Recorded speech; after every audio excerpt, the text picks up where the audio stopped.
साकिब निसार के बेटे की ये मुबैना ऑडियो लीक्स इस वक्त हमारे सामने, और इस वक्त एक शोर इस हवाले से मचा हुआ है क्योंकि बड़ी इंपॉर्टेंट और करप्ट कुछ प्रैक्टिसेस जो हैं वो इससे सामने आई हैं। जी बहुत शुक्रिया आपका। वीकेंड आपका कैसा गुजरा? ठीक गुजरा? अल्हम्दुलिल्लाह जी, बिल्कुल ठीक ठाक। मगर सियासी तौर पे वीकेंड जो है वो काफ़ी गर्म है, काफ़ी गर्म था।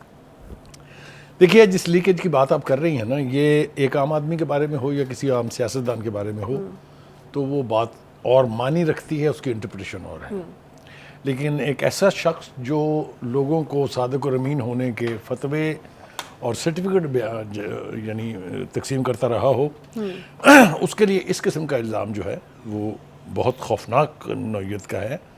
पकड़े तो बेटा साहब गए हैं, लेकिन उस बेटा साहब खुद ये बता रहे हैं कि अब्बा हुजूर की मेहनतों से आपको टिकट मिला है, इसलिए 1,20,00,000 से कम लेके ना मैं तुम्हारी टांगें तोड़ दूंगा।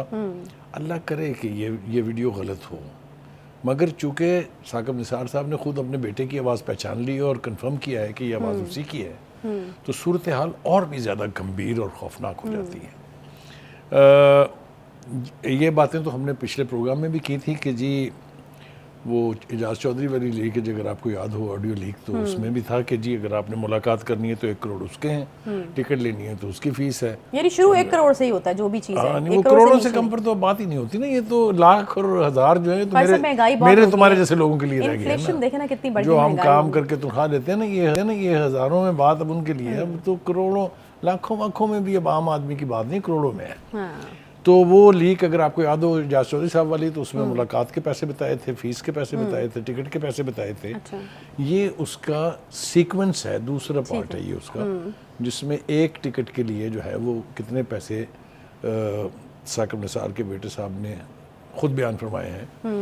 तो ये सारा टिकटों का जो पीटीआई के हवाले से ख़ास तौर से जो गुफ्तगू हो रही थी और जिस तरह के एहतजाज हुए, फिर तकसीम की गई 21 सीटें जो हैं वो दोबारा चेंज की गई, उसके ऊपर भी जो गत बन रही है वो आप देखें कॉन्स्टिट्यूंसीज में जिन लोगों की टिकटें वापस हुई हैं वो क्या कुछ कह रहे हैं और क्या कुछ अभी और सामने आएगा। ज़रा आप थोड़ी सी उसके लिए हमेशा क्यों होता है बुखारी साहब, टिकटों के हवाले से पीटीआई हमेशा ही मुतनाज़िर रहती है।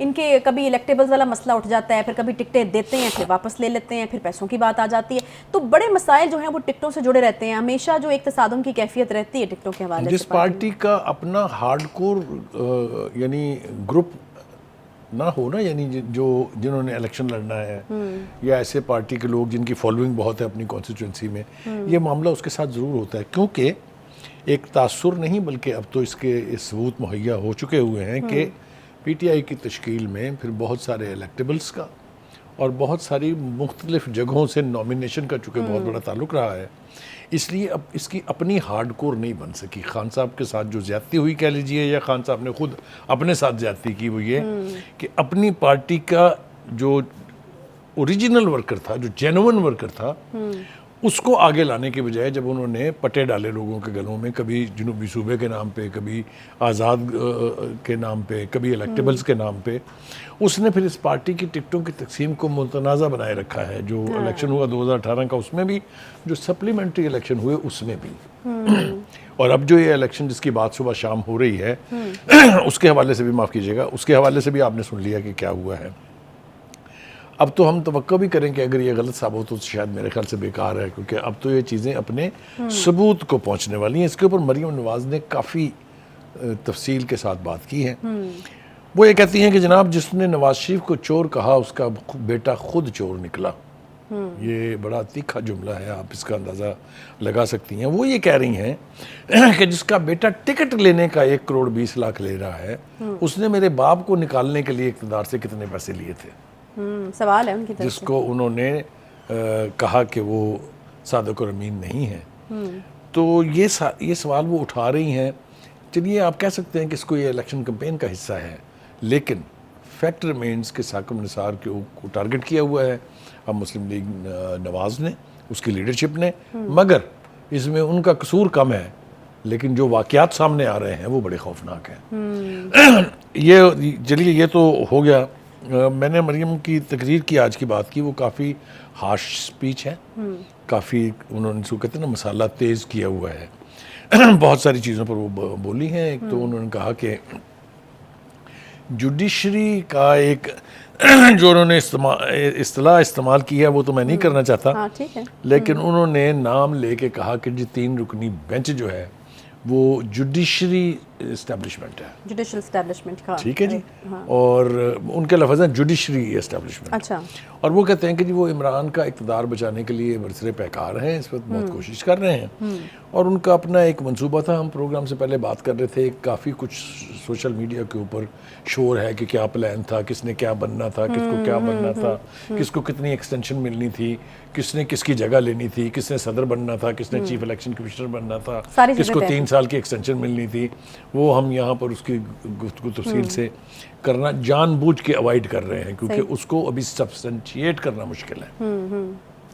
مگر یہ باز گشت ساری جگہ جو ہے وہ ہم دیکھ رہے ہیں. تو ان کا خیال یہ ہے کہ میرے باپ کو اقتدار سے نکالنے کے لیے فیض حمید، ثاقب نثار اور 3 رکنی ہیں، وہ ہم نام نہ لیں تو بہتر ہے، لیکن اس کا خیال یہ ہے کہ جی یہ گینگ اپ ہوئے تھے اور اس طرح ہمیں اقتدار سے نکال کے عمران خان کے لیے راستہ ہموار کیا گیا. یہ تو ہو گئی 2018 کے حوالے سے گفتگو. اب ہمارے لیے جو مشکل ہے نا وہ یہ ہے کہ کیا ہم مریم نواز کی اس گفتگو کو سچ مانیں یا اپنے ویورز کو یہ باور کرانے کی کوشش کریں کہ یہ ٹھیک کہہ رہی ہیں. یہ بہت مشکل کام ہے، اس لیے کہ سیاسی بیانات جو ہیں آپ کو پتہ ہے کہ ان کی بنیاد جو ہے اکثر فیکٹس پر نہیں ہوتی. مطلب بیان بازی کے طور پہ بہت ساری باتیں کہی جاتی ہیں جو بعد میں غلط ثابت ہو تو بہت امبیرسنگ صورتحال کا سامنا کرنا پڑتا ہے. لیکن یہ جو بعض گشت اس وقت ہم سن رہے ہیں، کچھ باتیں ایسی بھی ہوتی ہیں نا کہ وہ جو ارد گرد کے آپ کے حالات ہوتے ہیں، جو چیزیں ہو رہی ہوتی ہیں، وہ اس کو سچ ثابت کر رہی ہوتی ہیں. تو کچھ چیزیں تو ہوتی ہیں ایسی. ہاں نہیں آبویسلی میں نے کہا نا کہ وہ کہتے ہیں نا کہ ریومرز کی بھی کوئی نہ کوئی ہے. ہاں ریومرز بلا وجہ نہیں ہوتی، کہیں سے تو وہ چنگاری جو ہے وہ اٹھتی ہے. تو یہ میرے خیال سے ایک بہت ہی تکلیف دہ، بہت ہی امبیرسنگ بات ہے کہ ایپیکس کورٹ کے ججز جو ہیں وہ اگر اس طرح کا رول اپناتے ہیں جس طرح کا کہا جا رہا ہے تو پوری دنیا میں ہمارا کیا امیج جائے گا. ذرا آپ اس کے بارے میں سوچئے. مجھے تو بہت حیرت بھی ہوتی ہے اور بہت تکلیف بھی ہوتی ہے. لیکن یہ کہ اور بہت ساری باتیں جو ہیں رانا ثناء اللہ صاحب بھی بولے ہیں کہ وہ دیکھیں جناب 1.5 کروڑ میں ٹکٹیں جو ہیں وہ بک رہی ہیں. دوسری انہوں نے جو ایک نہیں تو اسے پھر کیا سمجھ آئی مخائز صاحب، یہ جو ہے یہ کوئی ایک پہلی واحد آڈیو لیکس نہیں ہے، مبینہ طور پر یہ آڈیو لیکس ہے. اس سے پہلے جو ہے وہ اعجاز چودھری والے واقعے کا حوالہ آپ نے دیا ہے.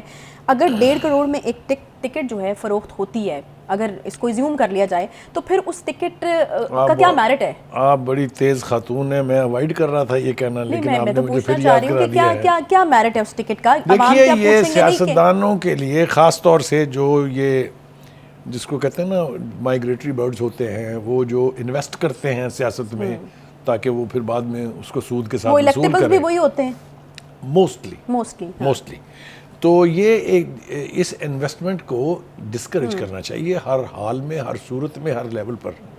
لیکن اگر یہی ہوتا رہا کہ لوگوں کے پاس پیسہ ہے، جس کے پاس وہ آئے پارٹی کو فنڈ دے، ٹکٹ کے پیسے دے، ٹکٹ پڑے جا کے ایم پی ایم این اے بن جائے. تو بخاری صاحب یہ والا فیکٹ تو میرے خیال میں خان صاحب بہت پہلے تسلیم کر چکے ہیں. انہوں نے الیکٹیبلز کو جو ہے اس پہ یو ٹرن لے لیا. پہلے جب وہ آئے تھے تو وہ نوجوانوں کو لانا چاہتے تھے، پڑھے لکھے لوگوں کو آگے لانا چاہتے تھے، لیکن پھر انہوں نے کہا کہ الیکٹیبلز ان کی مجبوری ہیں. لیکن وہ مجبوری ابھی تک تبدیل نہیں ہوئی نا، وہ اسی طرح ہے، وہ اسی طرح سے ہے. ٹھیک ہے.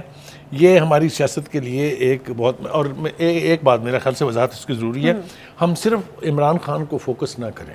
اچھا، ہمیں یہ کہنا چاہیے کہ جس بھی پارٹی میں یہ ہو رہا ہے کہ پیسے لے کے آپ ٹکٹیں تقسیم کریں، آپ ایک ایسی بنیاد رکھ رہے ہیں کہ جو آنے والے وقت میں آپ کے پورے سیاسی منظر نامے کو کرپٹ کر دے گی. صحیح. کیونکہ انہوں نے تو اپنے پیسے وصولنے ہیں.